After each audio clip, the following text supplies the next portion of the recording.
ఫిబ్రవరి 15వ తారీఖు మహాశివరాత్రి.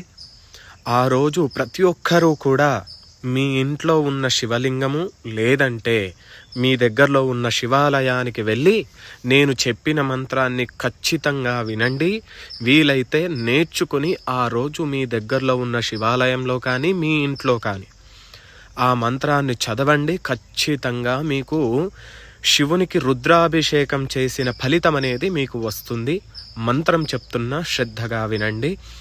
హర హర హర నమః సోమాయ చ రుద్రాయ చ నమస్తామ్రాయ చ అరుణాయ చ నమః శంగాయ చ పశుపతయే చ నమ ఉగ్రాయ చ భీమాయ చ నమో అగ్రే వదాయ చ దూరే వదాయ చ నమో హంత్రే చ హనీయసే చ నమో వృక్షేభ్యో హరికేశేభ్యో నమస్తారాయ నమః శంభవే చ మయోభవే చ నమః శంకరాయ చ మయస్కరాయ చ నమః శివాయ చ శివతరాయ చ.